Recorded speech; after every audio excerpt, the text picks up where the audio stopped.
quando eras criança, chamavam-te Senhor Ministro. Sim, é verdade. O Duarte é uma pessoa que desde criança teve sempre muito incómodo com injustiças, e a política é um caminho de soluções para resolver os problemas e essas injustiças que me incomodavam.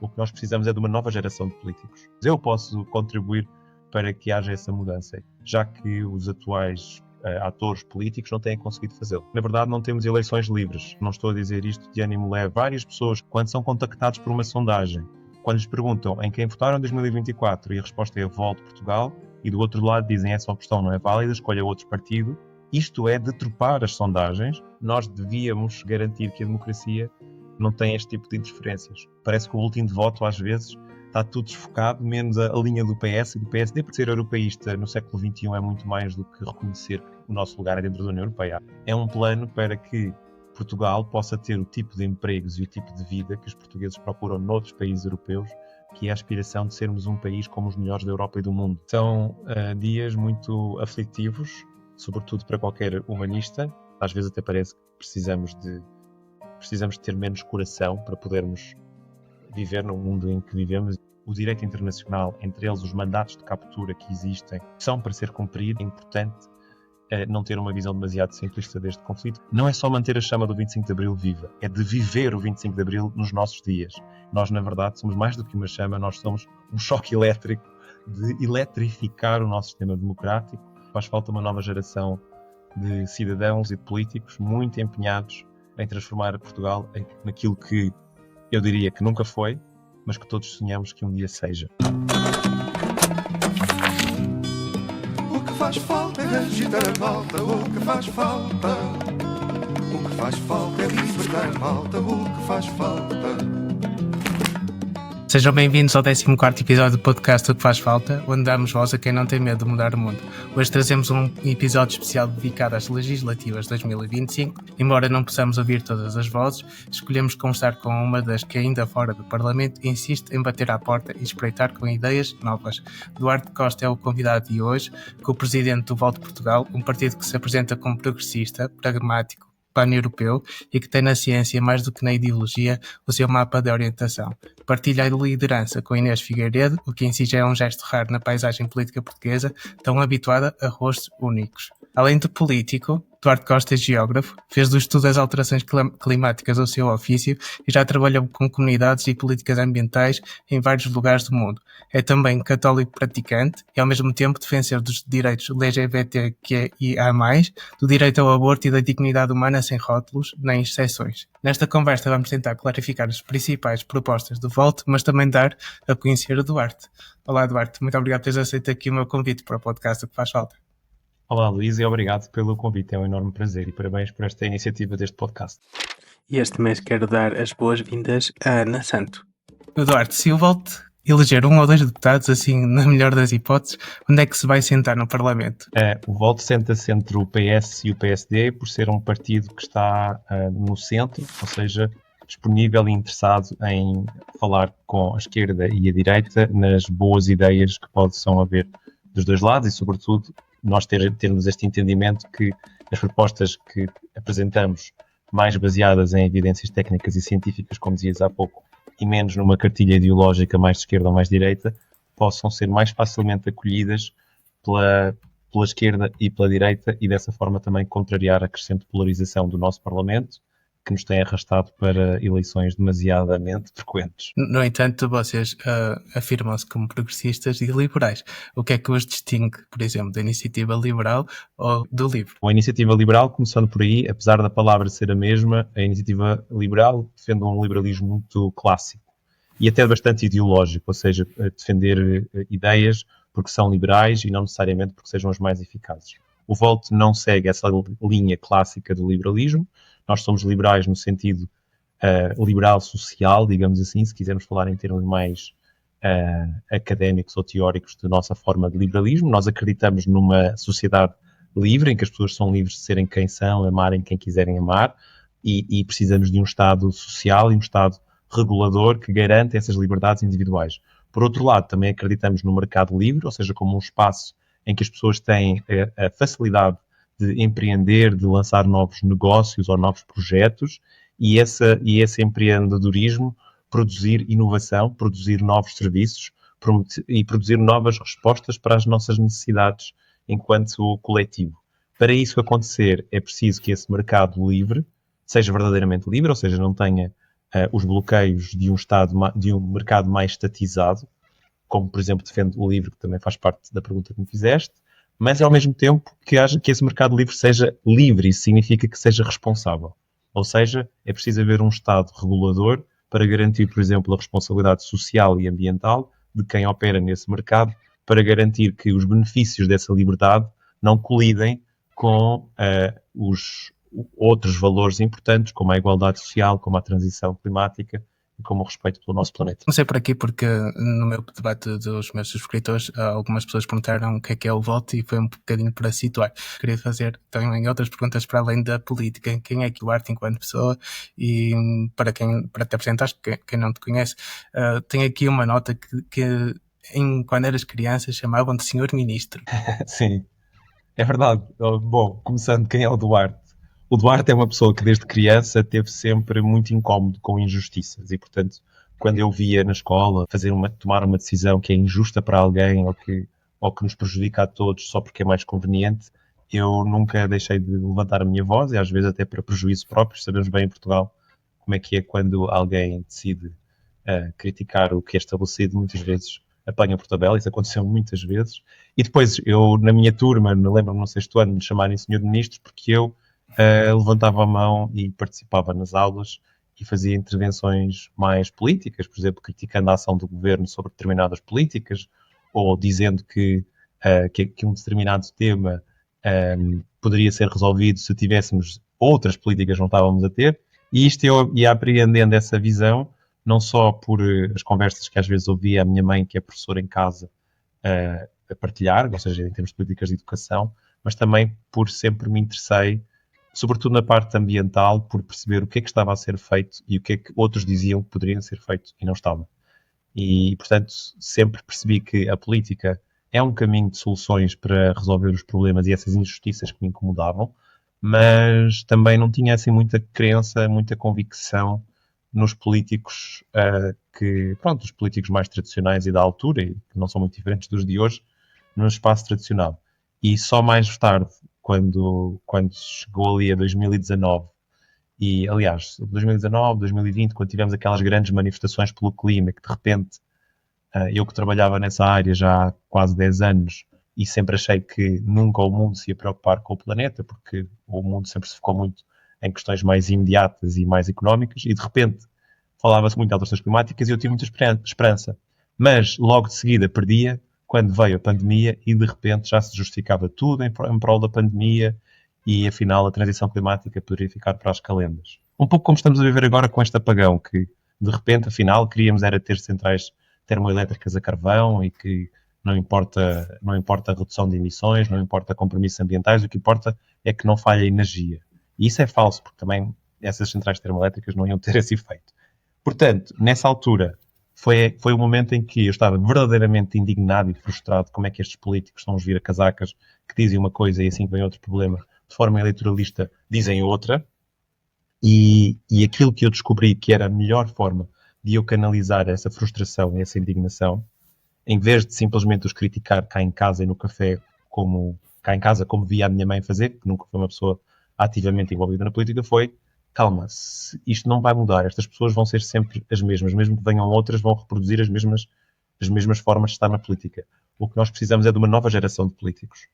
E foi essa consciência e também uma conversa com um novo político da altura, o Francisco Guerreiro, que era o deputado antigamente do PAN, que me fez pensar, e ele disse-me: Duarte, nós precisamos de pessoas como tu deste lado, que me fez pensar: calma, eu posso ser a nova geração de políticos, eu posso contribuir para que haja essa mudança. E foi aí que eu entrei no Volt, e nessa altura não estava a contar vir a ser candidato assim tão rapidamente. E pronto, e agora cá estou eu. Falaste um bocadinho da tua mãe, que era professora, e que disseste no podcast de Política na Prática que a tua mãe se indignava com as decisões dos políticos. Ela indigna-se contigo agora, que és política também? Ela indigna-se, se calhar, com o desequilíbrio que é a minha vida entre a dedicação à política e o normal de um ser humano. Ou seja, eu passo muito tempo focado em tentar construir o Volt e que o Volt consiga aquilo que se propõe, que é primeiro entrar na Assembleia da República e a partir daí transformar uma série de coisas. E eu acho que ela fica um bocado a achar que isso é muito desequilibrado. Eu também acho que é muito desequilibrado, mas não é muito difícil nós conseguirmos esse equilíbrio entre vida pessoal e vida profissional ou política neste caso. Mas posso dizer que já melhorei muito e já está muito mais equilibrado. Mas também com eleições todos os anos, é muito difícil para um partido como o nosso conseguir que as suas pessoas mais ativas consigam esse equilíbrio. Não sendo habitual no nosso panorama político a convocatória de 3 sufrágios legislativos num período inferior a 4 anos, isto é um sinal de uma crise institucional ou de uma maior diversidade de formas de olhar o mundo que não cabem num consenso? Eu acho que é mais a primeira opção. Nós temos um problema de estarmos a devagar a afundar o nosso regime democrático. E estamos a fazê-lo de duas maneiras. Por um lado, ao estarmos constantemente a fazer um voto pela estabilidade aparente e nos partidos grandes, porque são o voto útil, são os partidos que elegem mais, achamos que estamos a retirar o país desta instabilidade que ninguém quer, mas na verdade são estes partidos que, por não darem respostas aos problemas que o país tem, por se envolverem em escândalos inaceitáveis para figuras proeminentes do governo, entre elas o Primeiro-Ministro, vão gerando este descrédito na democracia, na política e nos políticos e vão alimentando a verdadeira ameaça do sistema democrático, que é o crescimento das forças antidemocráticas. E, portanto, a sucessão de eleições tem demonstrado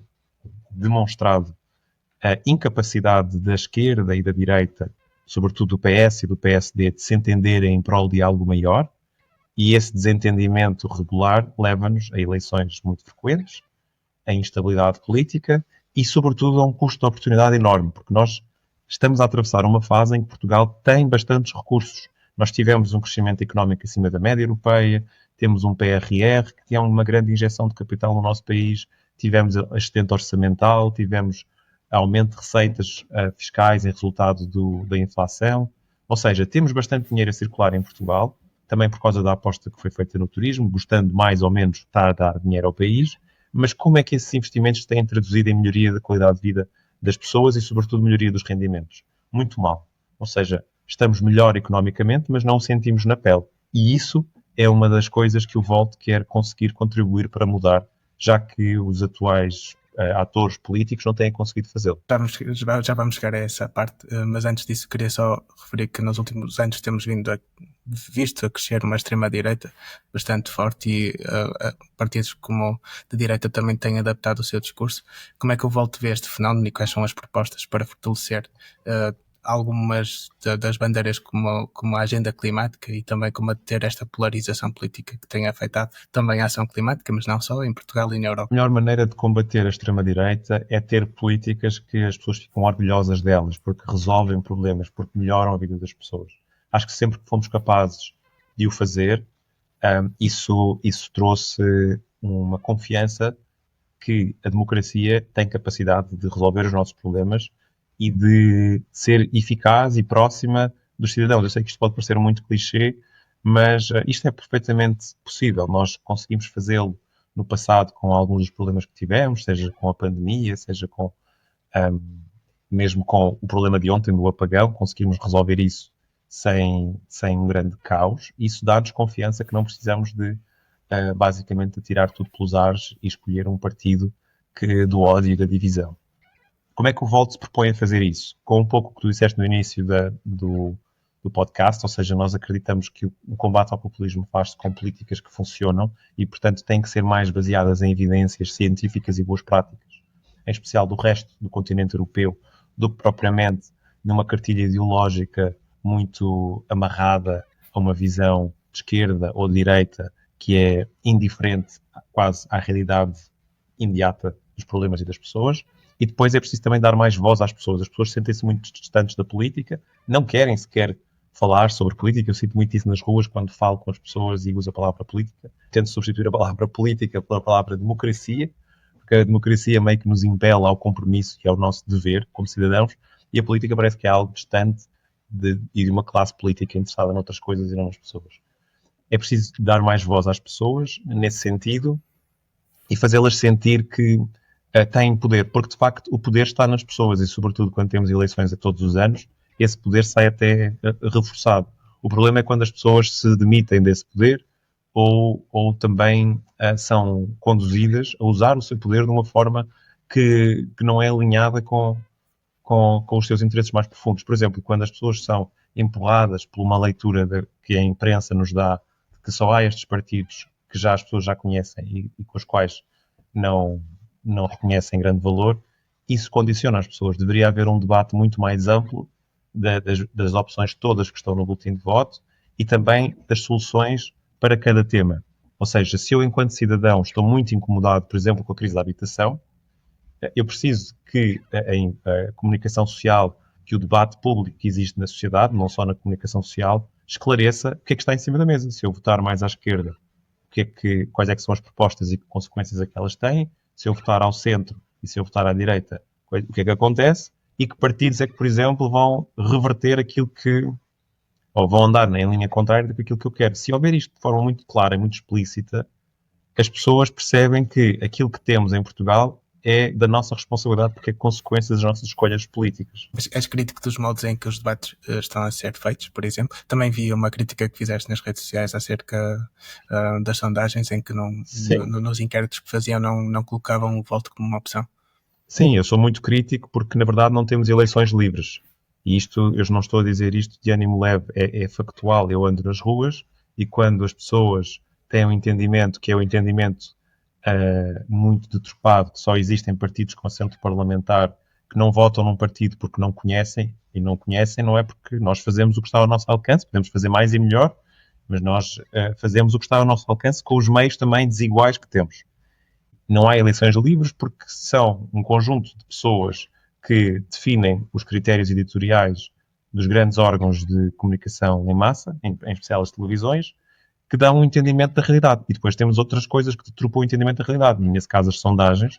Quando nós já temos várias pessoas que nos têm dito que quando são contactados por uma sondagem e dizem que quando lhes perguntam em quem votaram em 2024 e a resposta é voto Portugal, e do outro lado dizem essa opção não é válida, escolha outro partido, isto é deturpar as sondagens e isto é dar um entendimento errado, falso, do que é a leitura política dos portugueses sobre os partidos políticos. E sabemos muito bem como as sondagens são uma parte essencial do entendimento que as pessoas têm de como é que as outras pessoas vão votar e muitas pessoas votam em função disso. Ou seja, se neste momento sentem que o Montenegro muito provavelmente vai ganhar e não gostam do Montenegro, se calhar vão votar no PS para tentar derrotar o Montenegro.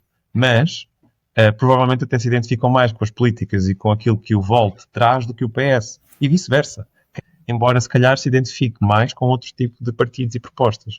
Nós devíamos garantir que a democracia não tem este tipo de interferências. Em Espanha, posso só dizer isto, que as sondagens, é proibido divulgar sondagens a uma semana das eleições. E isto é porque está demonstrado como sondagens podem influenciar as massas a votarem de determinada maneira. Só para que os ouvintes possam conhecer o Volt um bocadinho melhor, vocês são um bocadinho diferentes dos outros partidos, uma vez que são um partido europeu. Queres explicar? Sim, isso é uma grande diferença. Os partidos políticos na democracia são a célula onde se fabricam políticas, onde cidadãos se juntam e, de acordo com a sua visão de mundo, apresentam propostas que depois, se forem eleitos nos órgãos de soberania, vão defendê-las e isso pode eventualmente se tornar lei ou política. Quando um partido é europeu, isso significa que essa fábrica de políticas tem toda uma nova forma de pensar as soluções. Não só porque tem pessoas de toda a Europa, no nosso caso, porque também as nossas políticas são sempre formuladas com base em evidências e recomendações técnicas e científicas, e, portanto, trazer um partido a Portugal que tem essa inovação gigante, nunca tinha havido em Portugal um partido europeu, ou seja, um partido que está ligado com a dezenas de milhares de outros europeus no resto da Europa que têm esta visão comum de unir a União Europeia e torná-la mais eficaz, mais relevante e mais competente para resolver os nossos problemas comuns. Isto é uma enorme inovação e que pode ter grandes implicações naquilo que são as decisões que são feitas em Portugal. E Portugal precisa muito disso, porque Portugal é um país muito alienado. Não digo os portugueses, digo a Assembleia da República, o Governo e aquilo que se legisla em Portugal é muitas vezes alienado daquilo que se passa no resto da Europa e Portugal não aproveita da melhor maneira possível aquilo que poderia conseguir resolver com uma postura mais proativa e interventiva no âmbito europeu. No entanto, acho que 70% das políticas portuguesas vêm a mando da União Europeia. Por isso, apesar de haver essa alienação, não sei se existe tanta liberdade no Parlamento para decidir por si próprio as suas leis e o seu caminho. Sim, ou seja, quando vem da legislação europeia, também inclui Portugal, porque Portugal também faz parte da sua elaboração.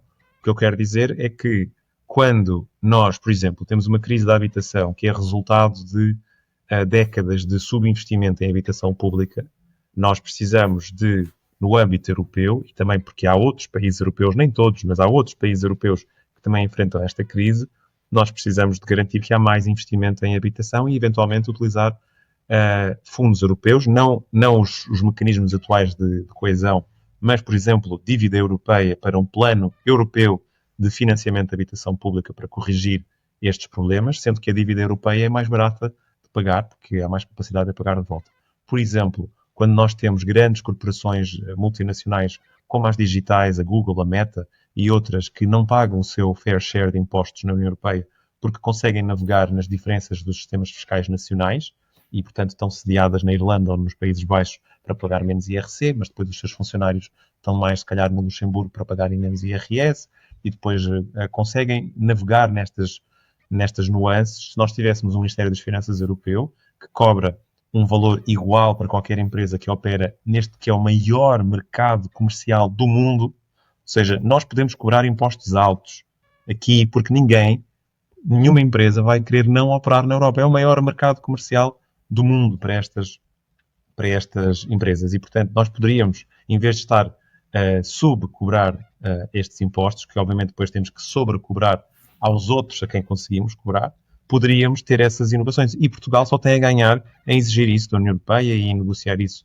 em sede do Conselho Europeu e junto à Comissão Europeia. E eu não vejo nunca Portugal a fazê-lo. Portugal é um país muito mais passivo do que proativo naquilo que são as definições de política europeia em várias matérias. Mas os portugueses em si são muito pró-europeus, mas se calhar há talvez uma diferença de entendimento. A camada mais jovem teve o Erasmus, participou na Europa, tem muitos imigrantes a conviver não só por necessidade, mas também por vontade e liberdade própria. Talvez se olhe de forma diferente para a soberania portuguesa e o país numa camada mais velha do que a camada mais jovem. Achas que pessoas mais velhas vão aceitar esse tipo de visão federalista da Europa da mesma forma? Pois, eu até acho que essa ideia que somos muito europeístas, eu gosto de verdadeiramente questionar essa afirmação. Ou seja, nós somos europeístas no entendimento que o europeísmo significa que Portugal deve estar na União Europeia e não deve sair. É verdade, somos europeístas com esse entendimento. Mas eu acho que ser europeísta no século XXI é muito mais do que reconhecer o nosso lugar dentro da União Europeia. Acho que isso é um no-brainer, não é? É inequívoco que esse é o caminho. Eu acho que ser europeísta significa reconhecer que é com a União Europeia que nós conseguimos resolver vários dos nossos desafios partilhados na Europa e no mundo. É com a União Europeia que nós nos conseguimos defender de forma eficaz e economicamente viável, por exemplo, com o Exército Europeu. Em Portugal, o único partido que defende essa solução de termos forças armadas partilhadas e integradas entre Estados-membros da União Europeia, de forma a gastarmos menos com defesa, porque temos uma economia de escala, e de forma a termos um exército mais eficaz em dissuadir outras potências, desde a Rússia aos Estados Unidos, a porem em causa a nossa capacidade de defesa.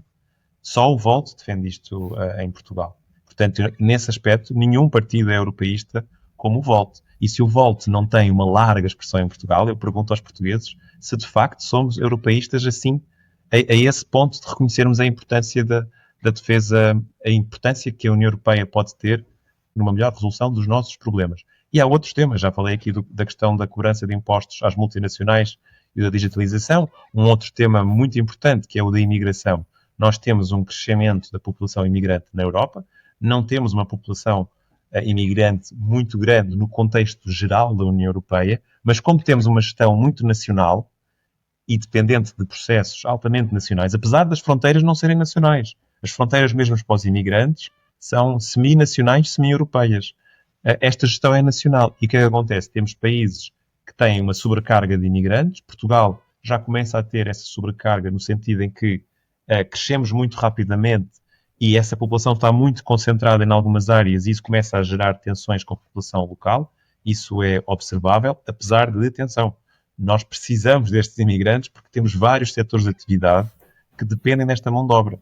A opção de desenvolvimento económico que Portugal fez pelo turismo é uma opção que se traduz em muita mão de obra pouco qualificada e quanto menor for paga, mais competitivo é esse setor. Portanto, nós estamos a querer vingar com um setor que paga mal e que contrata muitas pessoas de baixa qualificação. E a única resposta para isso, na prática, têm sido os imigrantes. E não é culpa deles, também não é propriamente culpa dos portugueses. Acho que nenhum português desejou que fôssemos uma grande potência no turismo. É óbvio que o turismo é relevante para a nossa economia e devia ser aqui uma indústria que nos está a gerar riqueza para nós conseguirmos investir noutras indústrias de futuro, de maior valor acrescentado, com mais qualificação, como as indústrias da economia verde, digital, da saúde. Esse é o programa do Volto para a Economia, e já agora essa é uma grande diferença entre, quando falavas ali há pouco da IEL e do LIVRE, é uma grande diferença abismal em termos de visão económica desses dois partidos. E voltando à imigração, se esta gestão fosse efetivamente europeia, nós tínhamos muito mais condições de distribuir estes imigrantes pelo território europeu e, portanto, menos pressão e menos crescimento de sentimentos racistas em determinadas partes do continente europeu, e provavelmente também tínhamos muito melhores condições de tratar os imigrantes com muito mais dignidade e com muito mais reconhecimento do seu estatuto legal e da sua capacidade de estar na Europa de forma legal. Nós devíamos tratar os imigrantes como esperamos que os cidadãos europeus sejam tratados. Nós jamais admitiríamos o tipo de absurdos e lentidões administrativas que nós basicamente aplicamos aos imigrantes, por exemplo, em Portugal. Eu já tocaste aqui em vários pontos, não é só resposta, em várias temáticas. Eu, por acaso, em termos de imigração, sou ativista pelos refugiados e, nesse caso, é um ponto que me interessa pessoalmente. Como é que o Volto vê a externalização dos centros de detenção da Europa, onde há países que, para reter a imigração, acabam por receber um subsídio europeu? Nós somos profundamente contra esse tipo de políticas, temos votado firmemente contra e pronunciado a nossa posição no Parlamento Europeu sobre esse tipo de decisão. Em Itália, em especial, e na Grécia, o Volto Itália e o Volto Grécia têm sido muito insistentes. Eu até diria que em Itália é uma das principais bandeiras do partido, tem sido expor a hipocrisia da política nacional e europeia alinhada, seja entre o governo Meloni, por exemplo, e a Comissão Europeia de externalizar com grande custo para a Europa e com um grande custo humano, nos direitos humanos de quem quer entrar na Europa, ao construir esses campos de refugiados, seja na Albânia, seja na Tunísia, sem garantias de que estas pessoas chegam à Europa de uma forma digna e de uma forma minimamente humana. E isto é grave, não só porque há uma enorme violação dos direitos humanos, mas porque já, no fundo, traumatizamos estas pessoas antes de chegarem à União Europeia. E, portanto, quando temos pessoas que entram na União Europeia para trabalhar e para se integrar na nossa sociedade com um lastro negativo de trauma, de problemas de saúde mental, de desconfiança, de serem tratados como cidadãos de segunda, isto prejudica-nos a todos, porque essas pessoas, ao não estarem no seu pleno bem-estar, ao imigrarem para a União Europeia, isso gera uma série de outros problemas que também nos tocam a nós. E nós, naquilo que temos feito em Portugal, no trabalho com comunidades imigrantes, temos visto e reconhecido graves problemas na inclusão dos imigrantes e que depois fazem crescer forças políticas que nós não queremos ver crescer, nós europeus ou nativos, se quiserem colocar dessa maneira, e portanto essa política tem sido altamente irresponsável e é mais uma prova de que tentarmos alimentar este modelo que já é disfuncional de uma União Europeia das Nações, em que são os 27 primeiros-ministros que decidem as políticas europeias e não um governo central europeu com uma legitimidade democrática, com poderes de escrutínio de um Parlamento e de um Senado próprios de uma federação, que possam tomar decisões que vão dar resposta aos valores europeus, àquilo que já está previsto na Carta Europeia dos Direitos Humanos, nos tratados que regem a União Europeia e nas políticas e ambições que já definimos. Se nós tivermos um governo central europeu com essa legitimidade democrática e que pode resolver estes problemas em nome de todos, e não com estes pequenos remendos na Itália, na Grécia, em Portugal, em países determinados, depois temos países que querem os imigrantes, países que querem expulsar os imigrantes, que é o que tem acontecido na Dinamarca. Isto não funciona e, na verdade, fica muito aquém do potencial que a União Europeia tem para não só integrar e acolher esta mão de obra e estas pessoas, que são mais do que mão de obra, que é necessária, mas também com essas pessoas conseguir alcançar aquilo que nós dizemos sempre que queremos, que é uma União Europeia mais competitiva e inovadora no plano global, uma União Europeia que é mais garantia da defesa dos direitos humanos, da democracia e do Estado de Direito.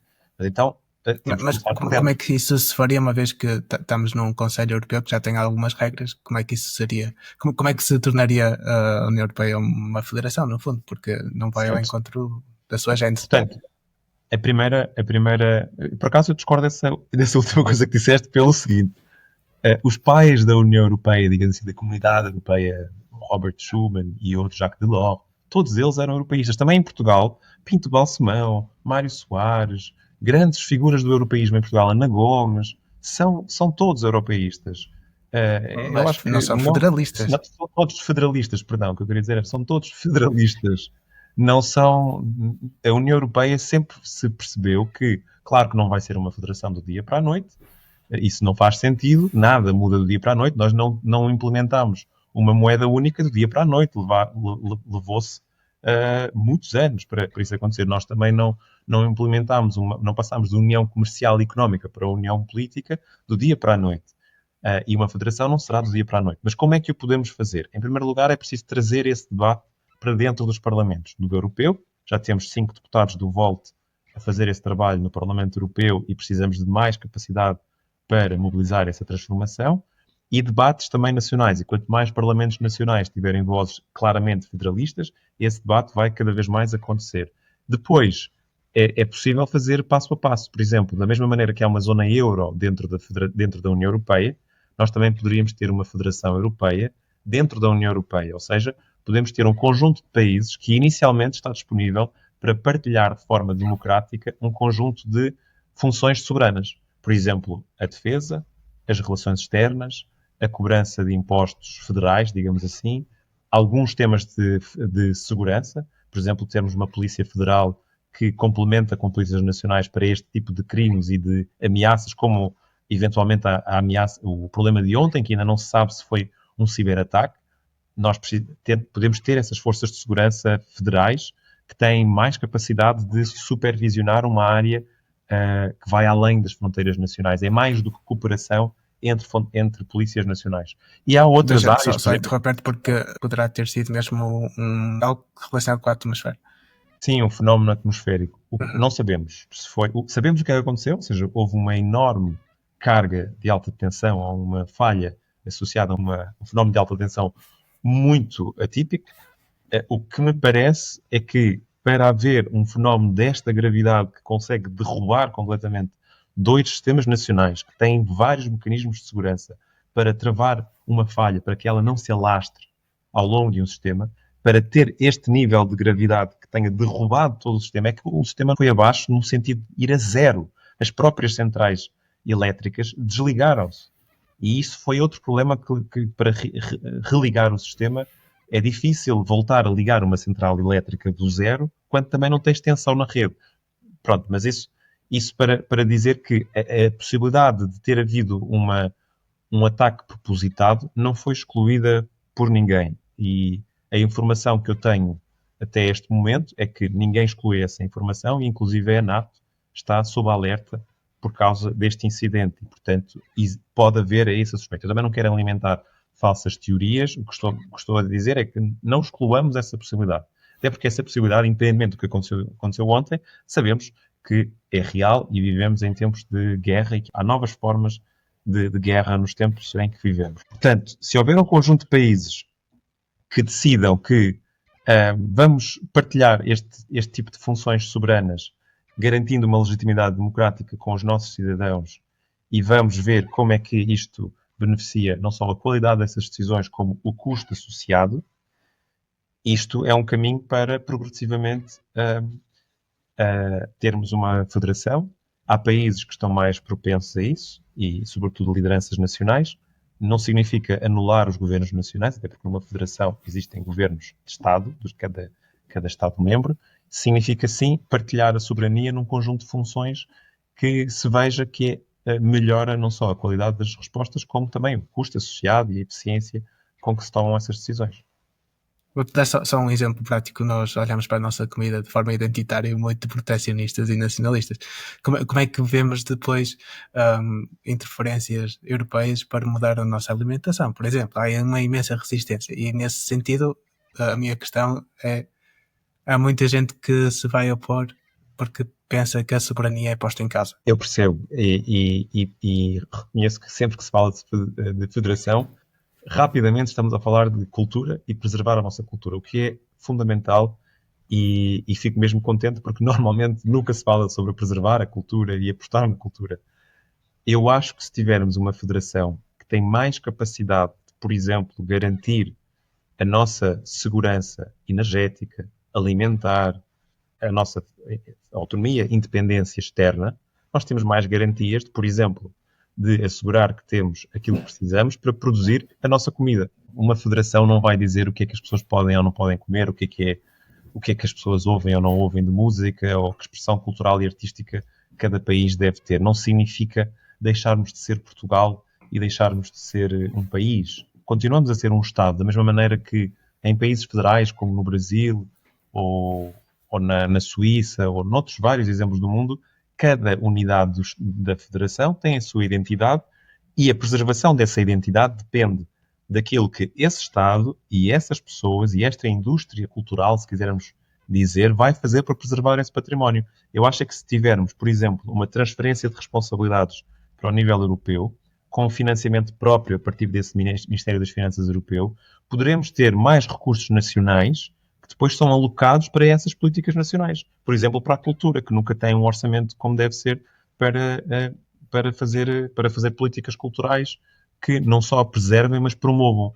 E outra coisa, se estivermos mais ligados, enquanto federação, por exemplo, ao resto da Europa, os artistas portugueses, os profissionais da cultura em Portugal têm acesso a um mercado de consumo muito maior.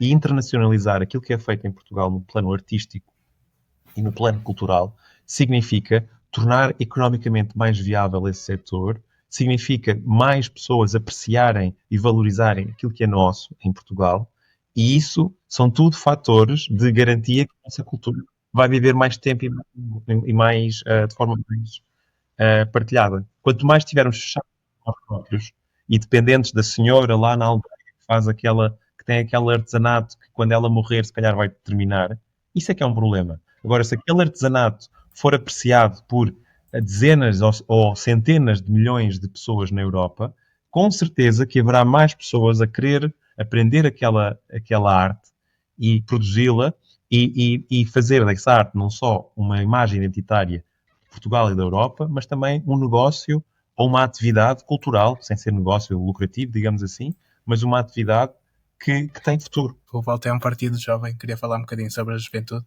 Achas que a geração a que tu pertences está condenada a viver pior do que os seus pais? Eu espero que não esteja condenada, mas eu de facto reconheço que vivemos num período em que conseguimos reconhecer que as coisas já foram melhores no passado.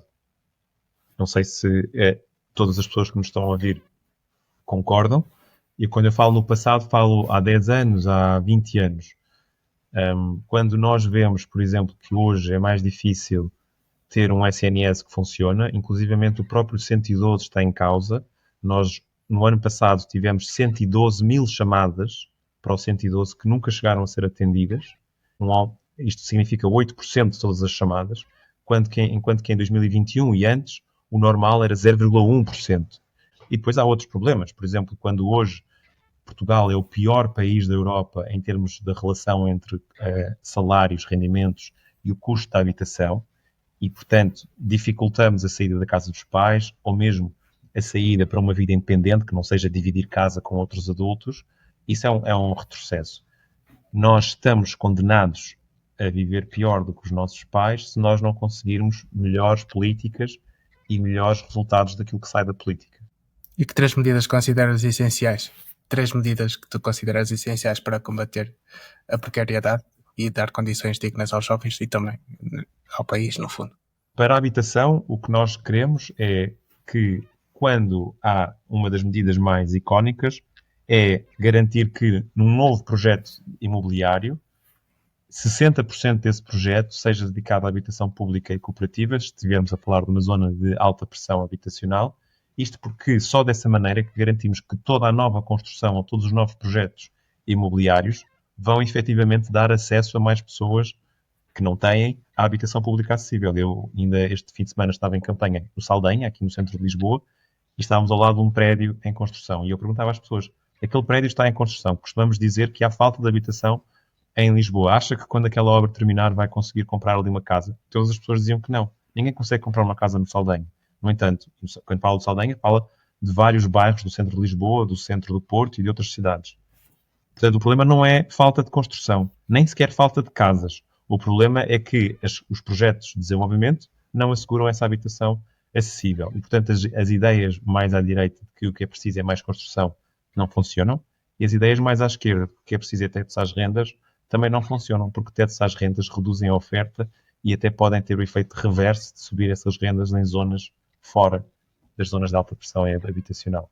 Portanto, essa é a proposta do Volt e há outras de mobilizar casas que estão vazias na posse dos bancos, aquelas casas que as pessoas deixaram de conseguir pagar o empréstimo e que o banco se apropriou delas. São casas que têm essa história tão dramática que, pelo menos, o Estado devia negociar com os bancos para que elas fossem repostas no mercado, mas para a habitação pública acessível, ou cooperativa, ou arrendamento acessível. Temos a conversão dos edifícios públicos que está a levar muito tempo a aumentar essa oferta. Nós queremos acelerar isso no curto prazo para haver um alívio imediato nessa oferta de habitação acessível. E depois, na parte dos rendimentos, já que perguntaste também sobre a questão da precariedade, nós precisamos de ter indústrias do futuro em Portugal. Ainda há pouco tempo saiu um artigo na imprensa que mostrava que em Portugal as multinacionais pagam salários melhores do que as empresas portuguesas.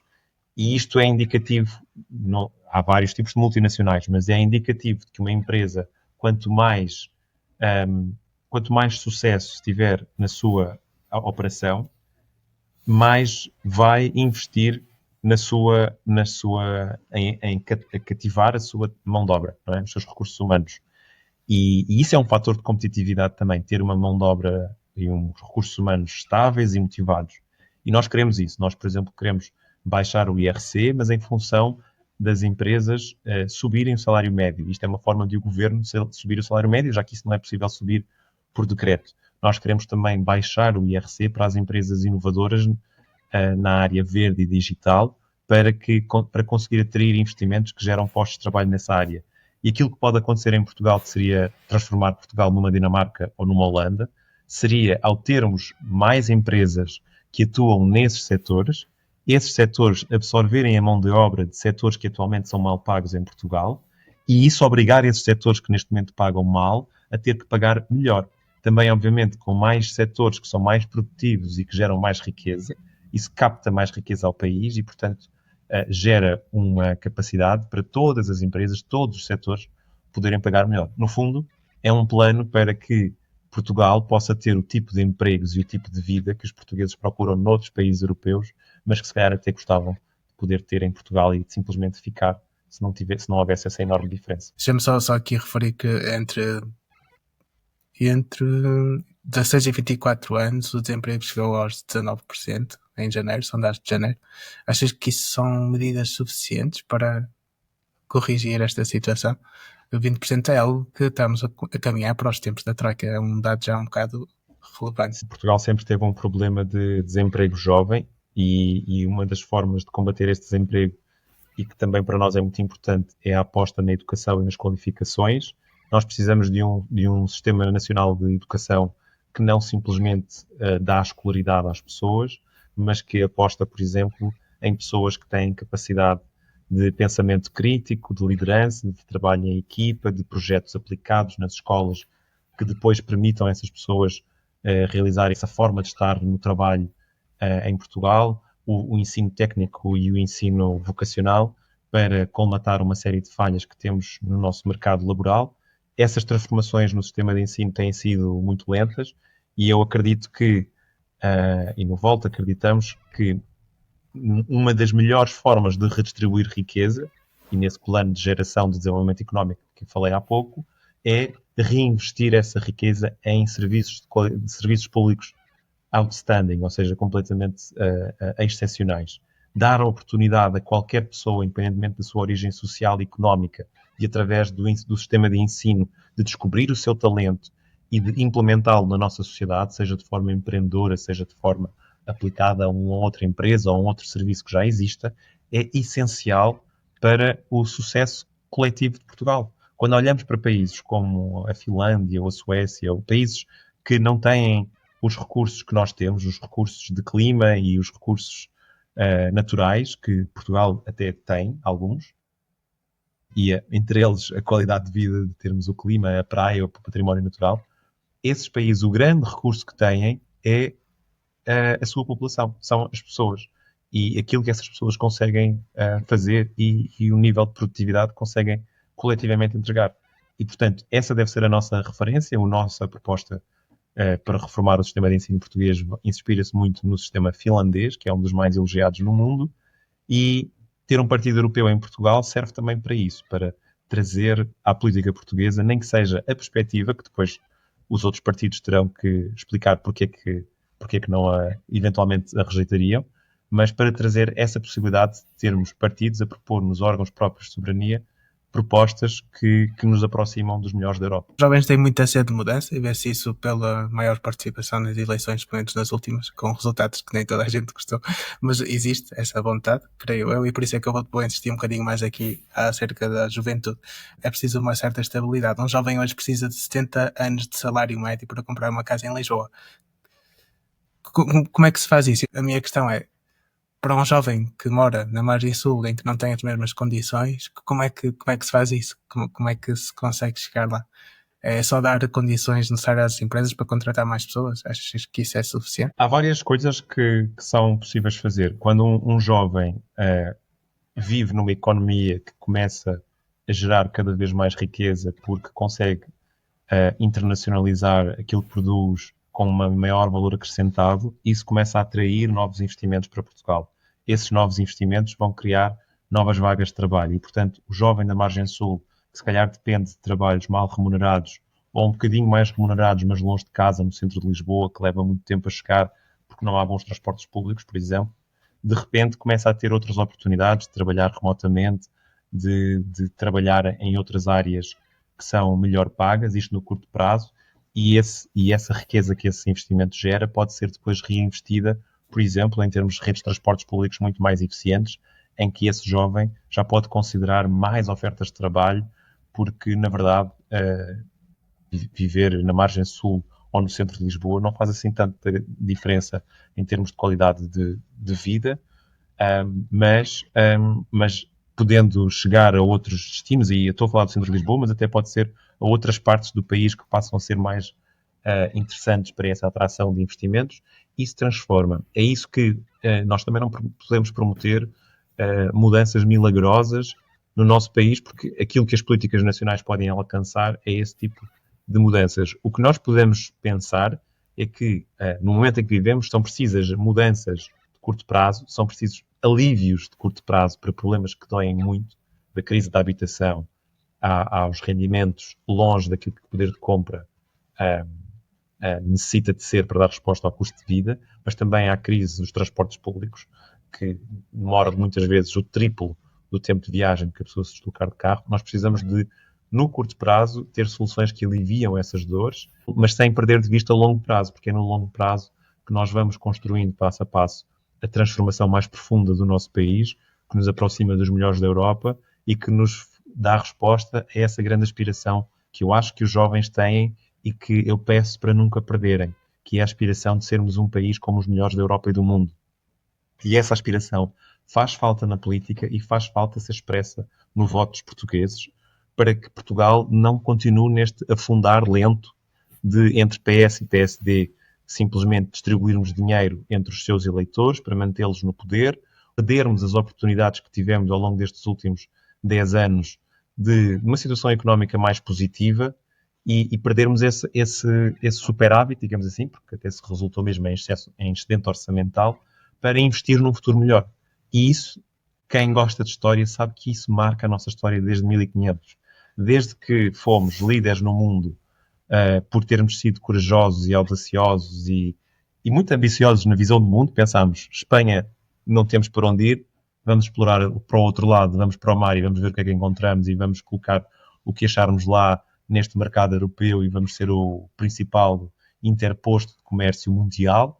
Isso trouxe-nos imensa riqueza, depois com o ouro do Brasil. Claro que nem vou entrar na parte no lado negro, literalmente, da exploração colonial de Portugal, mas o que eu quero trazer aqui é estas grandes oportunidades de dar um salto para uma realidade substancialmente melhor, porque tínhamos acesso a recursos que antes e que naturalmente não teríamos, depois mais recentemente os fundos europeus, sempre acabamos por historicamente perder.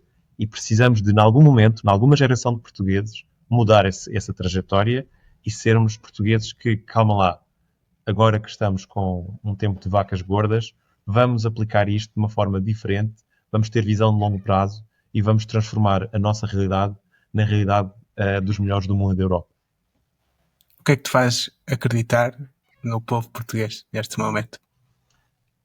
O povo português é um povo extremamente encorajador e amado, eu até diria. Nós hoje, até com o crescimento do turismo, sabemos como tantas pessoas no mundo gostam de Portugal, escolhem viver em Portugal. Até conheço pessoas que mudam drasticamente, vendem tudo para vir viver em Portugal, e muito porque adoram o povo português. Há muitas características incríveis que nós temos, desde a hospitalidade, que eu espero que nunca percamos com este crescimento dos sentimentos anti-imigração, mas também por termos este equilíbrio entre querermos viver bem à volta das pessoas que mais amamos, celebrando as coisas boas da vida, mas também somos um povo muito trabalhador e trabalha para alcançar essa melhoria das suas vidas.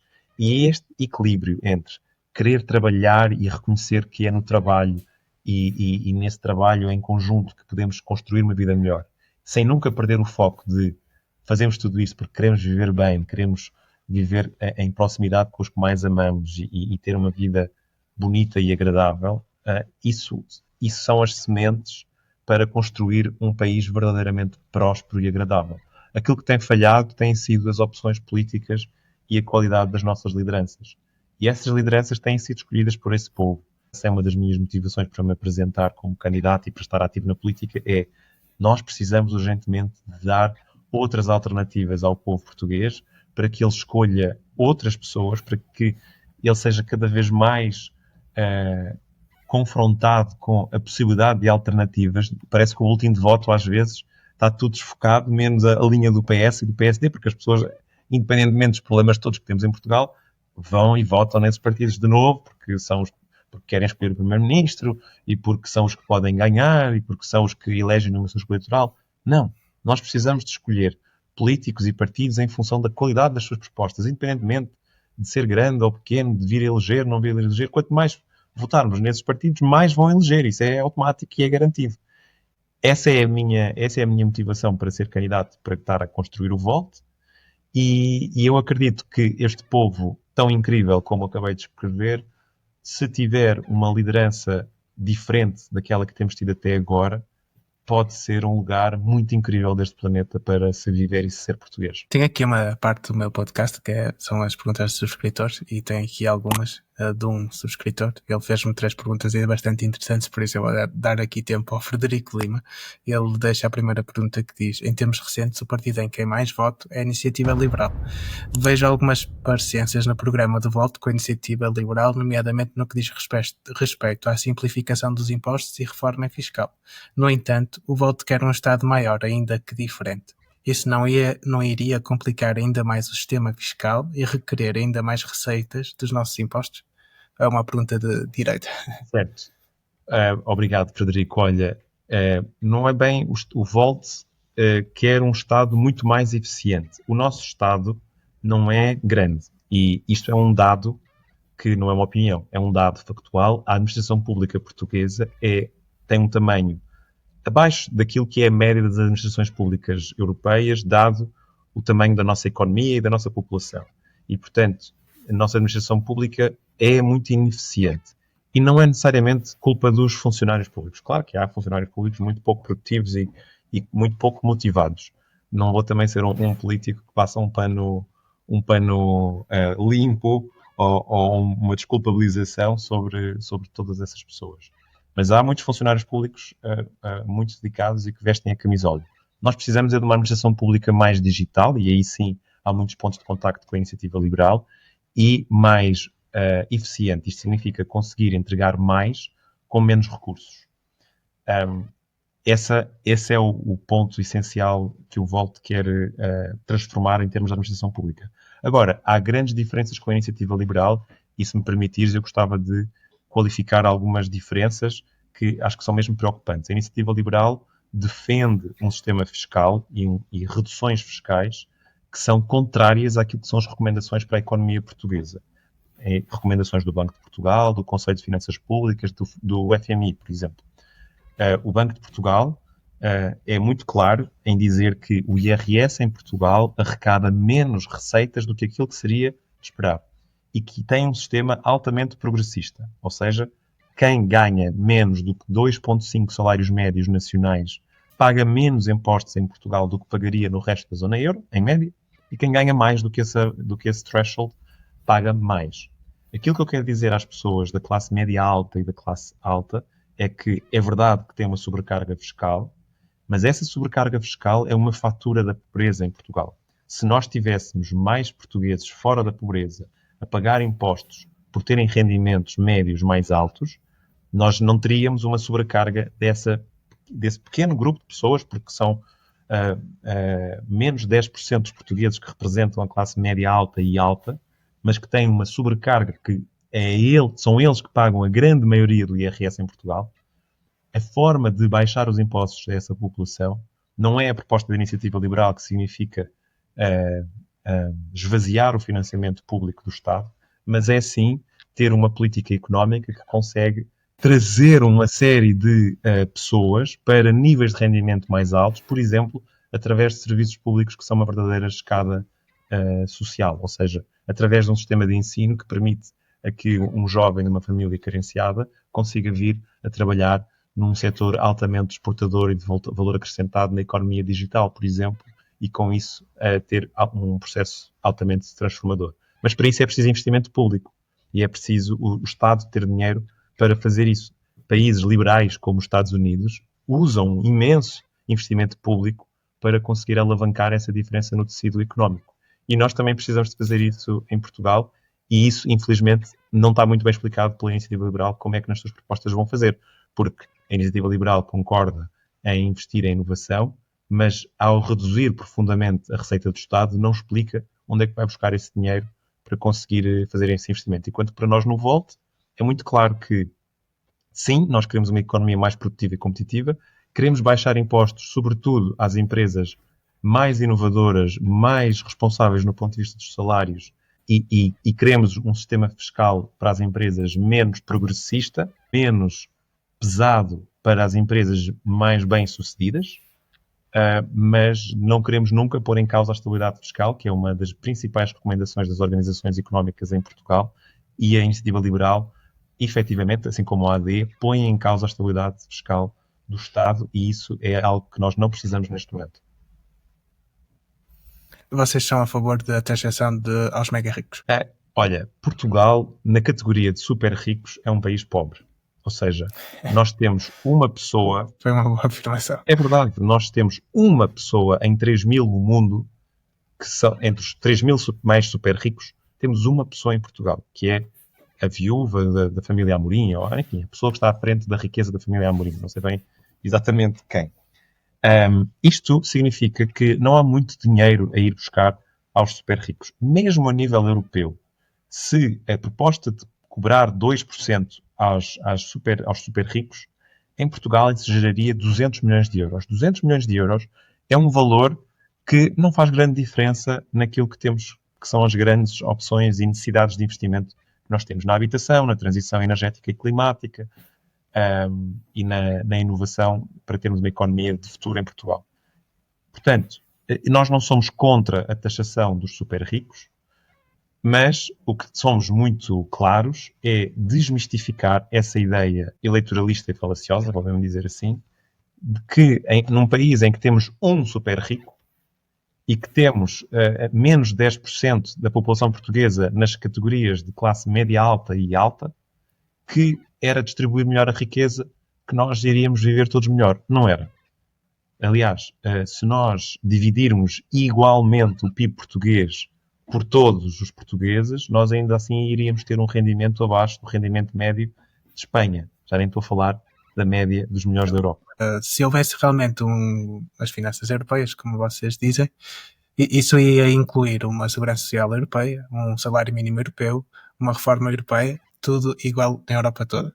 Uma segurança social europeia, sim, e isso seria um elemento fantástico para o nosso futuro um dia quando formos pensionistas, porque imagina o que é uma segurança social que conta com as contribuições de centenas de milhões de pessoas e não com este microdivisionismo de cada país contar com a sua população. Até porque, repara, muito do dinheiro que é gerado na economia portuguesa acaba nos cofres do Estado alemão, por exemplo, porque quando há uma interligação do mercado, há muitas contribuições para a segurança social das empresas que têm a ver com a atividade económica em Portugal e no resto da Europa. Portanto, isso é urgente. E isso, sim, esse é um futuro que o Volt quer construir e que quem gosta dele deve votar no Volt, onde quer que seja na União Europeia.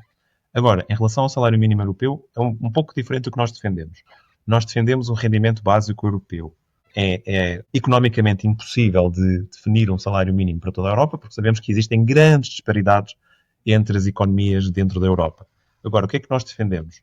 Que para os europeus que vivem em países e que têm rendimentos abaixo do limiar mínimo de um limiar mínimo de poder de compra, não de pobreza, mas de poder de compra, e isto estamos a falar, por exemplo, dos portugueses que ganham 1.000 euros e que vivem em Lisboa, onde 1.000 euros não é suficiente para terem o mínimo de dignidade, nós defendemos que a União Europeia deve complementar esses rendimentos com um rendimento básico europeu que assegura que todos os europeus alcançam esse mínimo poder de compra.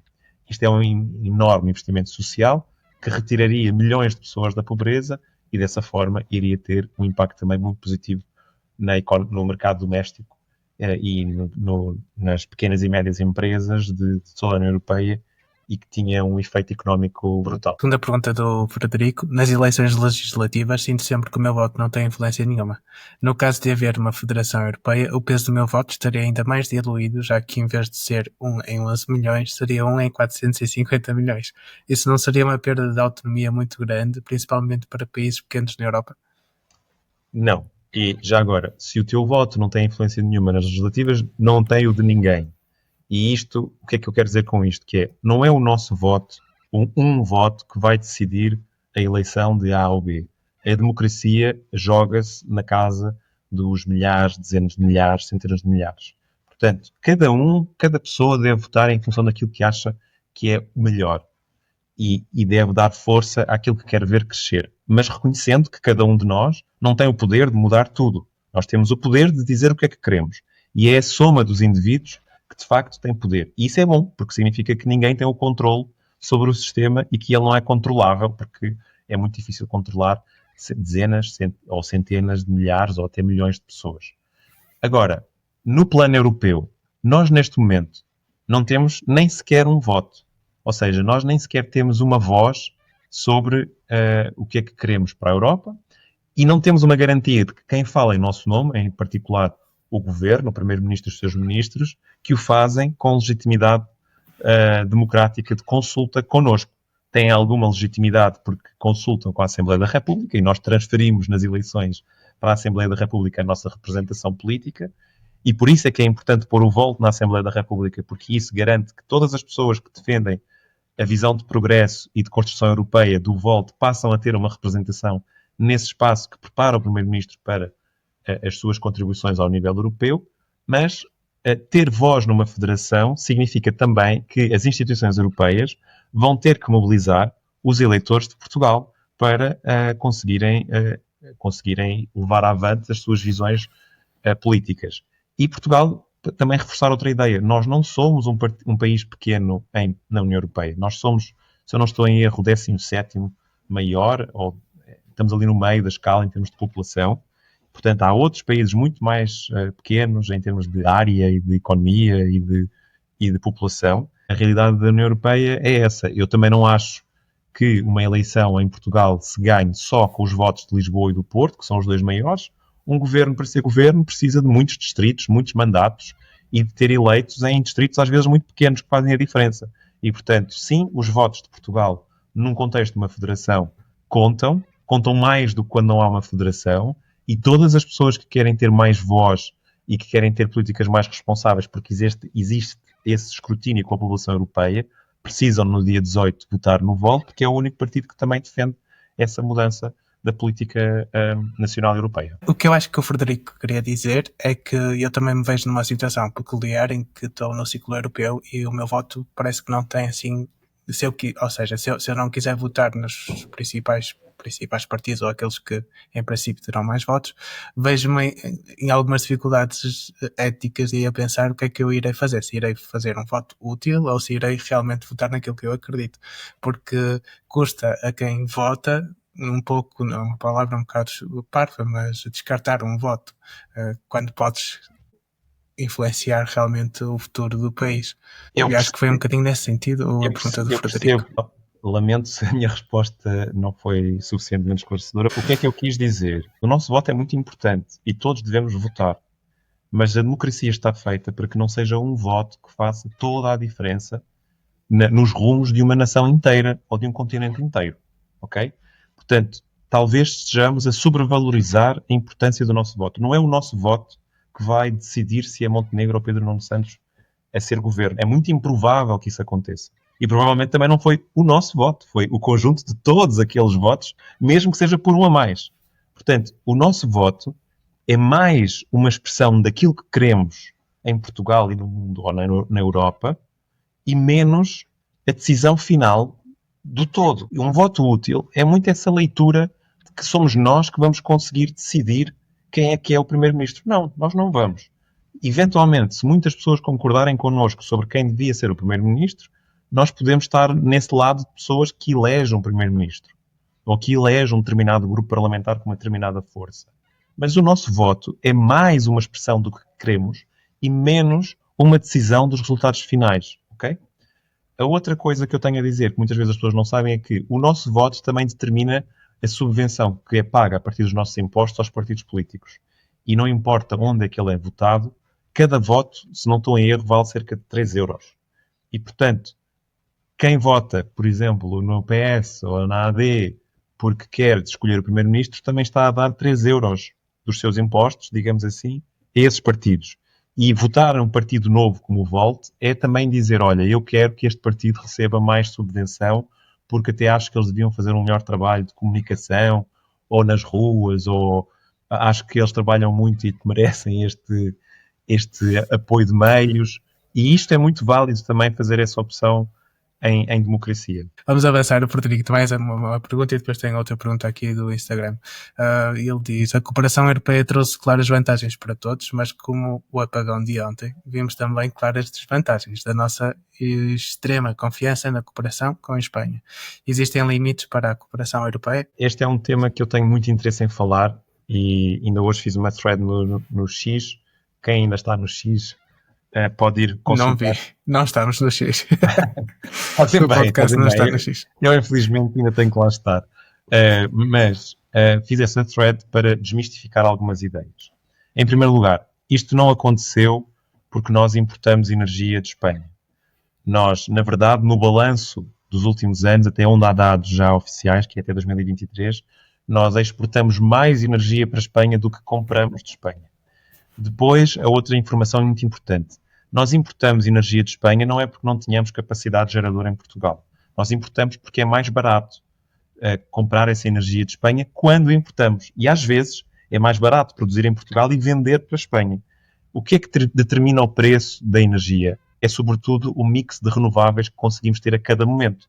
E como sabem, é muito intermitente porque depende do sol, da chuva, não é? Das barragens e do vento.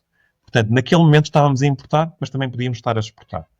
Quando há uma falha gravíssima como a que houve, capaz de derrubar um sistema inteiro em 2 países, isto era inevitável. A única forma disto não ser inevitável era se nós não estivéssemos conectados com Espanha. Mas se nós não estivéssemos conectados com Espanha, nós tínhamos estes apagões com muito mais frequência, porque sempre que houvesse uma falha no sistema português, nós não tínhamos para onde nos virar. Portanto, é preciso desmistificar esta ideia de que estar integrado com a Europa é um problema. É o contrário. Se nós estivéssemos verdadeiramente integrados num sistema europeu, se não tivéssemos o bloqueio que ainda existe para ligar o mercado ibérico ao mercado europeu da parte de França, nós poderíamos imediatamente substituir a energia que não estava a ser gerada em Portugal e Espanha por conta de uma falha técnica de segurança com a energia de outros países. Aliás, foi assim que se restabeleceu a energia primeiro em Espanha. Agora, algumas pessoas podem dizer, mas em Portugal levou imenso tempo a restabelecer a energia. O tempo que levou não tem a ver com o facto de estarmos ligados à Espanha. O tempo que levou a termos um sistema que ainda é muito manual, que precisa de ser modernizado e digitalizado. A situação foi muito grave, nós levámos todo o sistema ao zero. E fisicamente um sistema elétrico para restabelecer a partir do zero, em segurança, sem acidentes ainda mais graves, leva tempo e sobretudo se for um sistema muito manual e ainda a precisar de grandes avanços de digitalização. Normalmente as perguntas são só dos subscritores, mas como são as eleições, achei que devia democratizar, então abri aqui também ao Instagram a possibilidade de colocarem perguntas. Eu tenho aqui a Diana Tab que diz: como é ser um partido que se intitula social-liberal e europeísta em clima de polarização? É um partido que faz falta em clima de polarização, porque ser liberal-social significa ser capaz de falar com partidos mais focados numa agenda económica, normalmente à direita, com partidos mais focados numa agenda de justiça social, à esquerda, e dessa forma despolarizar.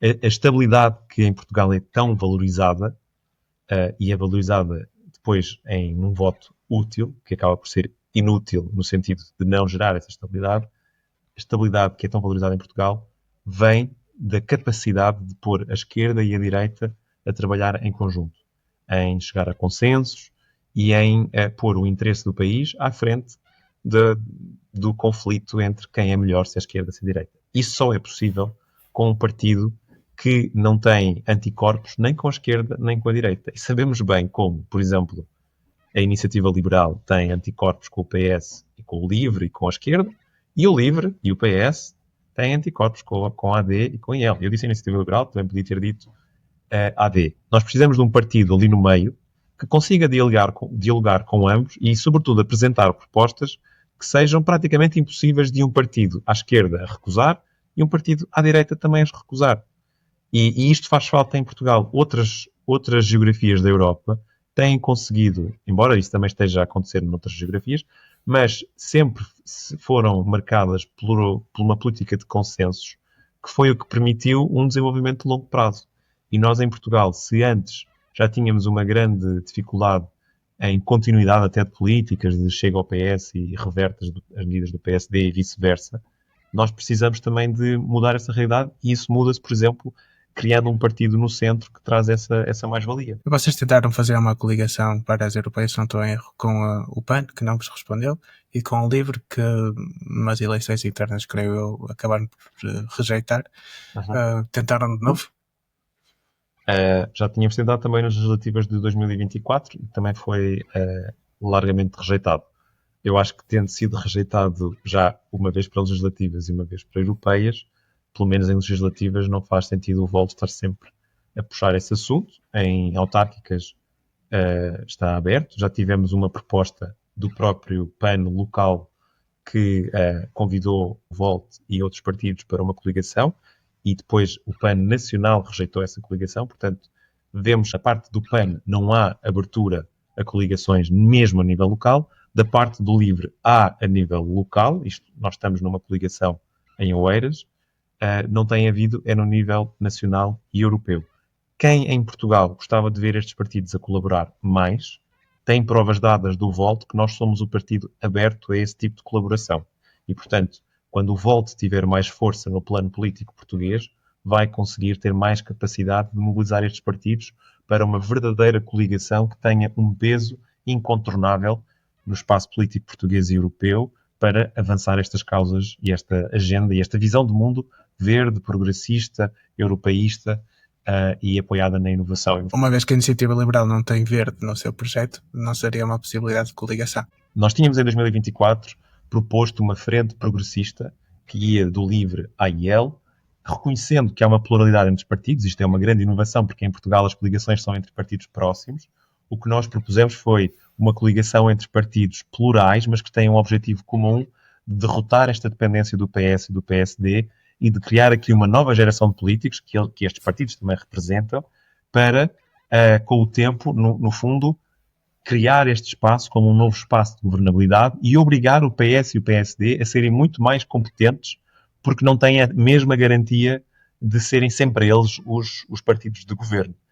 Obviamente que era uma jogada muito ambiciosa e arrojada, na minha perspectiva, e foi amplamente rejeitada por estes partidos. Por isso é que eu digo de novo, os portugueses que gostavam de ver mais colaboração entre estes novos partidos, que são a renovação do espaço político deste centro moderado, um bocadinho mais à esquerda no caso do LIVRE, um bocadinho mais à direita no caso da IEL, devem apoiar o Volt, porque quando o Volt tiver uma dimensão mais expressiva, vai ter muito mais capacidade de conseguir mobilizar estes outros partidos para coligações e para termos em conjunto um peso muito mais incontornável no espaço político português. Neste momento, estes partidos em conjunto representam menos de 50 deputados e isto, quer dizer, o próprio Chega sozinho, essa força populista e extremista, representa mais do que a soma de toda esta pluralidade.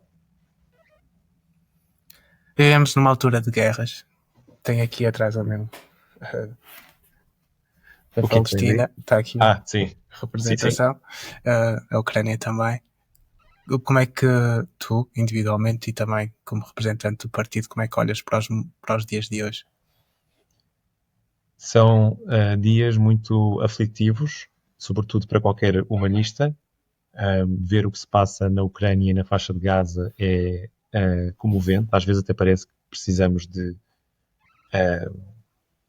ter menos coração para podermos viver no mundo em que vivemos, e eu nunca quero ter menos coração. Portanto, sempre que é necessário ver e sofrer e chorar, pelo menos é uma forma de empatizar e solidarizar com quem atravessa o ambiente de guerra que nessas regiões do mundo se atravessa. Ontem foi um dia também de podermos, por alguns momentos, percebermos aquilo que muitas pessoas no mundo vivem quando estão sem eletricidade, sem comunicação, com o risco de deixarem de ter água, com falhas do abastecimento de supermercados alimentares. E eu espero que também esse momento seja importante para sermos mais solidários e mais reconhecedores da sorte que temos, ou não é bem sorte, daquilo de bom que conseguimos construir e preservar, apesar do mundo difícil em que vivemos. Politicamente, em relação a esses conflitos, eu adoto a posição do Volt, porque concordo 100% com ela. No caso da Ucrânia, o Volt é um partido que tem tido uma posição inequívoca de solidariedade com o povo ucraniano, como o teu próprio presidente Zelensky tem apelado a caminharmos para termos um exército europeu eficaz em defender os interesses da Europa e dos seus aliados e de proteger a paz de quem ataca a nossa paz e os nossos sistemas democráticos. No caso do conflito entre Israel e o Hamas, o que se passa na faixa de Gaza, o Volt também tem tido uma postura clara, embora seja mais difícil de muitas vezes ser interpretada, porque também nesse conflito há uma polarização crescente, ou seja, ou somos a favor de Israel ou somos a favor da Palestina. E aqui é uma situação diferente, porque aquilo que nós defendemos é uma solução de coexistência pacífica entre estas duas nações. E achamos que isso é o melhor compromisso para respeitar os direitos humanos e o direito internacional. E essa é a nossa mensagem clara.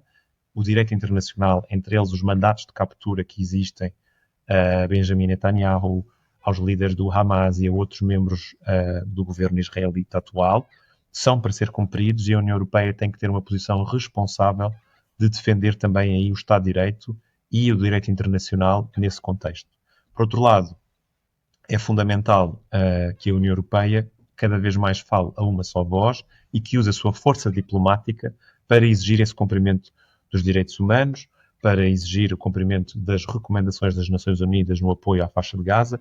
Isso não tem acontecido da parte do governo israelita, e aí não tem acontecido também da parte da União Europeia como um todo de garantir esse compromisso. Agora, o facto de condenarmos, por exemplo, essa atitude do governo israelita não significa que vamos branquear uma série de outros problemas que acontecem da parte do Hamas e de outros líderes palestinianos que também têm violado direitos humanos, seja de israelitas, mas também de palestinianos no contexto da Palestina. E, portanto, também achamos que é importante não ter uma visão demasiado simplista deste conflito, que é muito complexo, que dura há décadas. Eu, pessoalmente, vivi no Egito numa zona de fronteira com Israel, tinha muitos amigos da Jordânia e de Israel e palestinianos, inclusivamente refugiados palestinianos,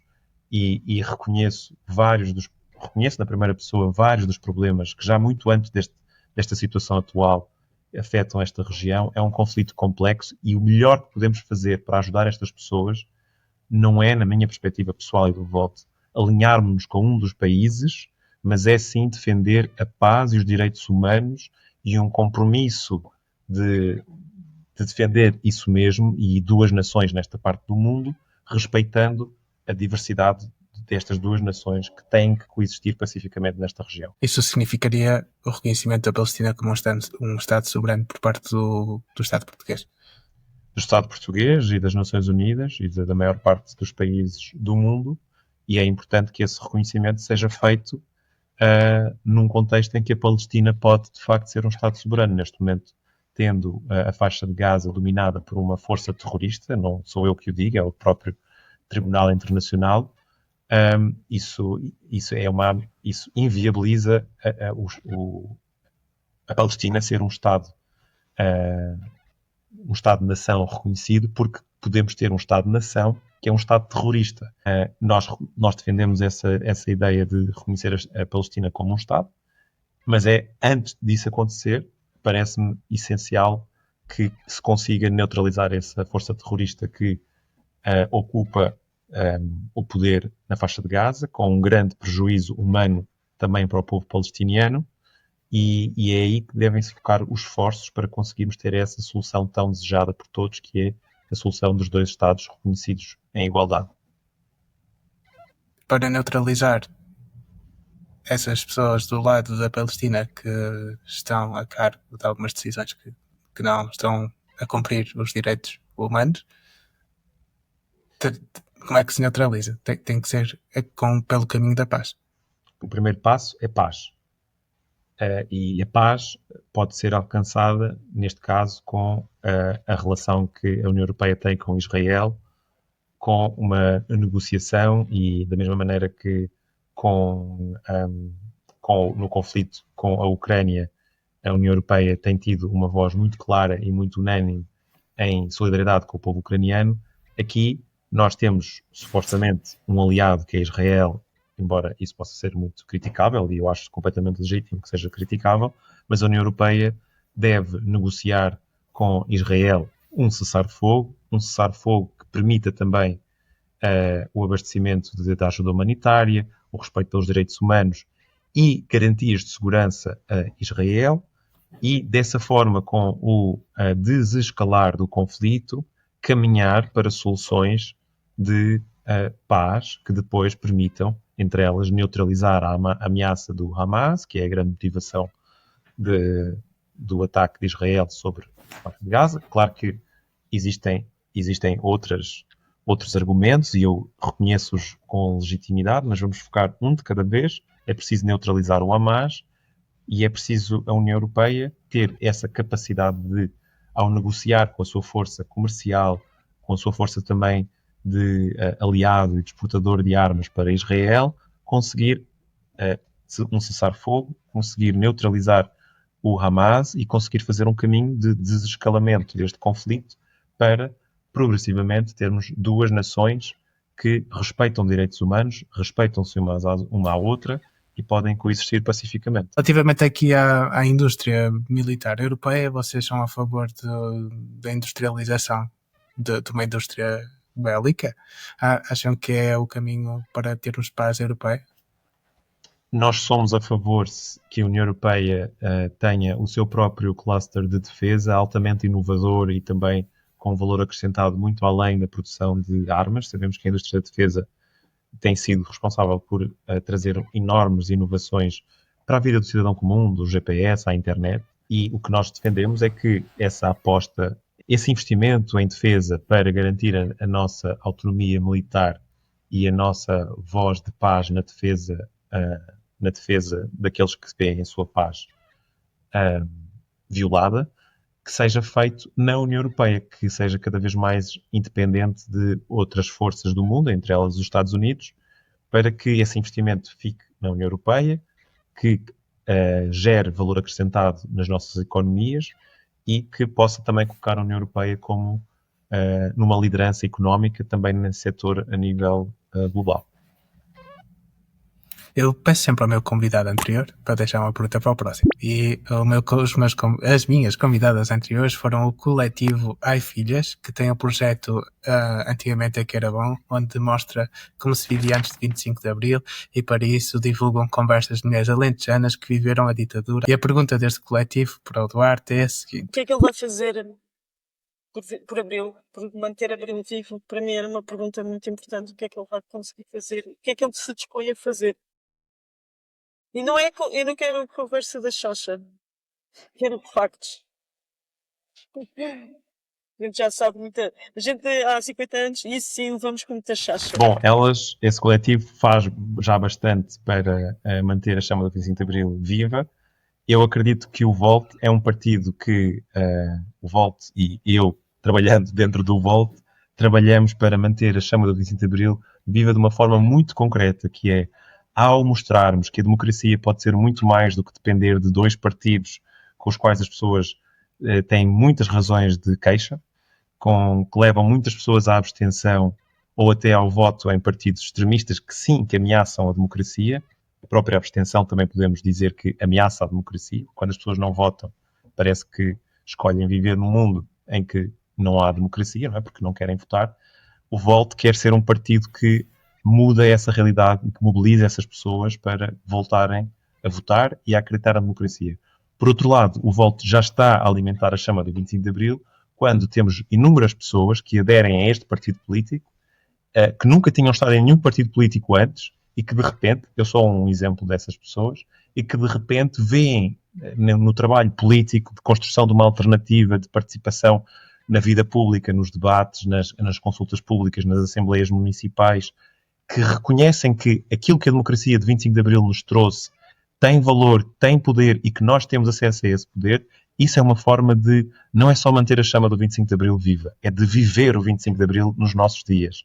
É de viver aquilo que aquelas pessoas no 25 de Abril e antes dele lutaram e sofreram para que nós tivéssemos, nós efetivamente usarmos. O 25 de Abril não é só votar a cada X tempo. O 25 de Abril é trabalhar para ser eleito, é trabalhar para trazer uma nova geração de políticos, é exigir melhores políticas, é estar é ter transparência para poder estar numa Assembleia Municipal, numa petição nacional ou local ou europeia que seja, para garantir que a nossa voz e que a nossa sede de mudança se materialize mesmo naquilo que aquelas pessoas que lutaram pelo 25 de Abril lutaram para que tivéssemos. E, portanto, eu acho que o Volt não é só um partido e um conjunto de pessoas que luta para manter uma chama viva. Nós, na verdade, somos mais do que uma chama, nós somos um choque elétrico de eletrificar o nosso sistema democrático com pessoas verdadeiramente energizadas para que o 25 de Abril seja muito mais do que uma memória e de um ato de homenagem e de gratidão que nós prestamos e estivemos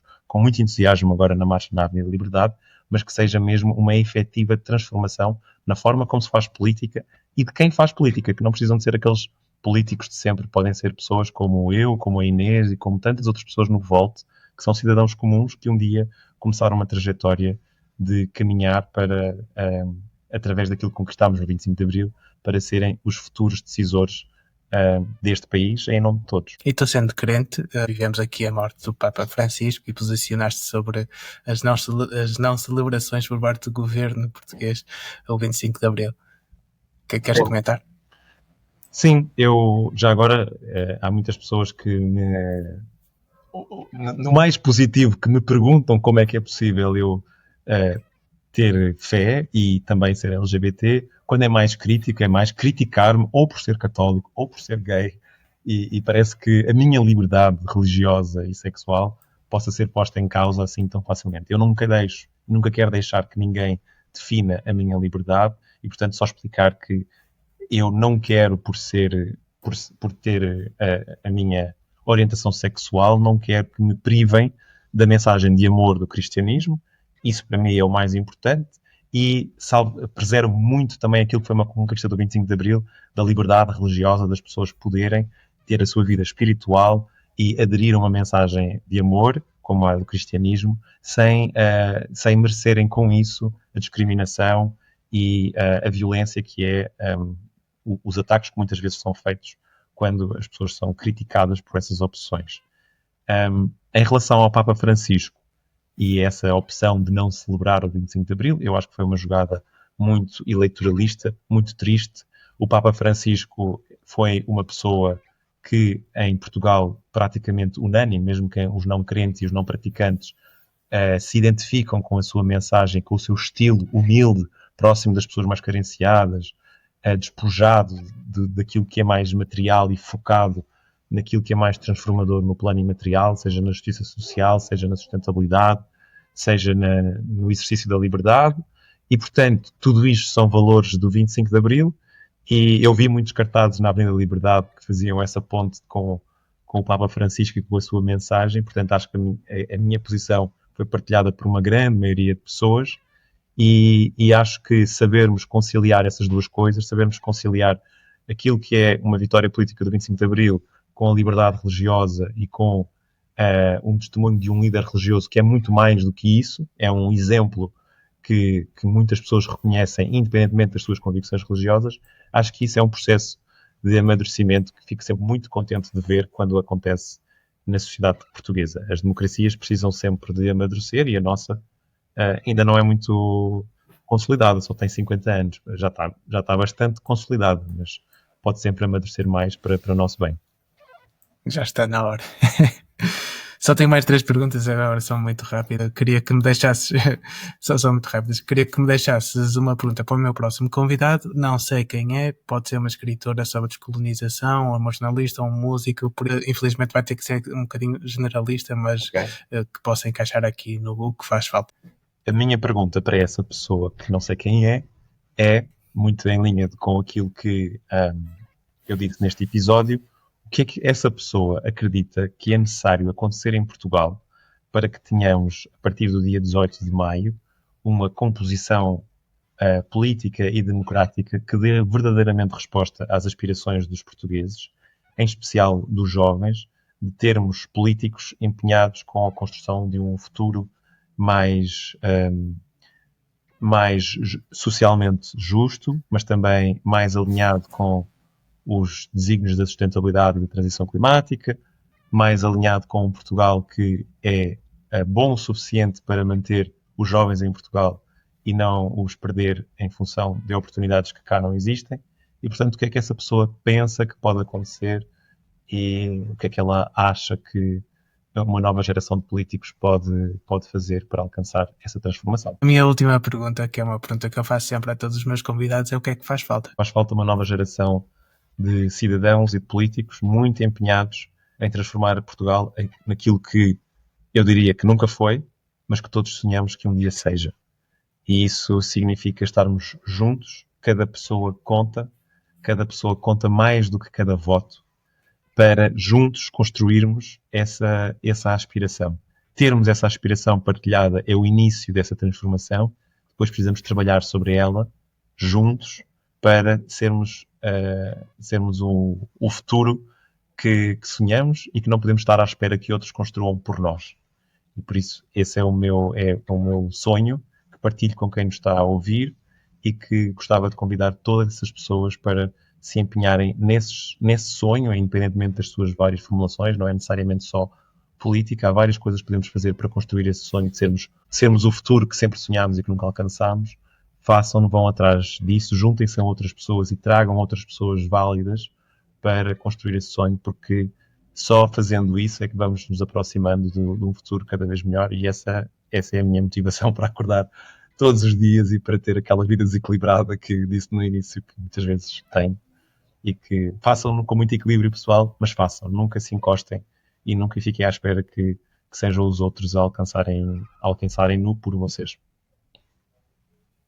Muito obrigado, Duarte. Claro que houve muitos outros pontos e mesmo do vosso programa que não falei, inclusivamente as alterações climáticas tinha aqui no meu guião, mas entretanto fomos caminhando por outras perguntas. Se quiseres deixar aqui, deixo-te aqui 2 minutos para poderes falar diretamente para os ouvintes e para quem vai assistir. Eu acho que já disse tudo ao longo desta conversa. Agradeço-te imenso esta oportunidade. Gostei mesmo muito de conversar contigo. É uma conversa que flui muito fluidamente. Nesta conversa procurei trazer aquilo que são as grandes inovações que o Volt representa, por ser um partido europeu, por ser um conjunto de pessoas que traz políticas baseadas em evidências e boas práticas, por querer pôr a esquerda e a direita a entender-se, por ter uma visão muito clara de inovação para termos uma economia que permita às pessoas ter oportunidades aqui como encontra fora e que leva muitos jovens a sair de Portugal, soluções para aliviarmos já a crise da habitação, para reformular e inovar a administração pública, para termos uma transição climática verdadeiramente ambiciosa, sem termos saudosismos centrais a carvão, para termos transportes públicos mais rápidos do que os carros e termos uma verdadeira mobilidade como nos melhores da Europa. Enfim, trouxe várias ideias também sobre questões internacionais de direitos humanos, de paz, os conflitos que vivemos, trouxe também uma perspectiva sobre a minha vivência enquanto católico e LGBT, que pode também ser inspirador para muitas pessoas.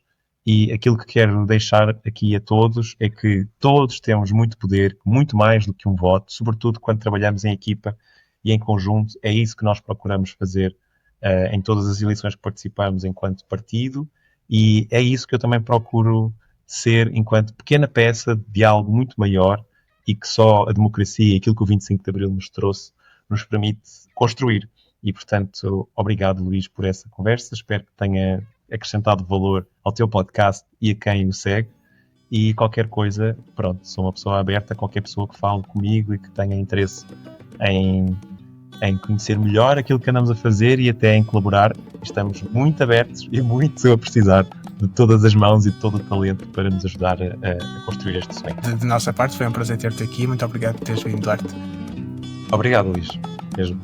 E assim chegamos ao fim deste episódio. Se chegaste até aqui, muito obrigado. O que faz falta é um projeto totalmente independente, não tem patrocinadores e só existe porque tu ouves. Se queres que continue, espreita a descrição, há formas muito simples de ajudar. Mas há algo ainda mais essencial, não fiques refém dos algoritmos. Subscreve a newsletter para receberes cada novo episódio sem distrações no teu e-mail. É lá que nos encontramos, sem depender de terceiros. E claro, podes deixar um gosto, comentar e partilhar. Pode parecer pouco, mas cada interação faz com que esta mensagem chegue cada vez mais longe. Como cantava o Zeca, venham mais 5 de uma assentada, conto contigo para espalharmos esta mensagem e transformarmos o mundo, porque o que faz falta é agir. Muito obrigado por estares desse lado. Até breve. O que faz falta é avisar a malta.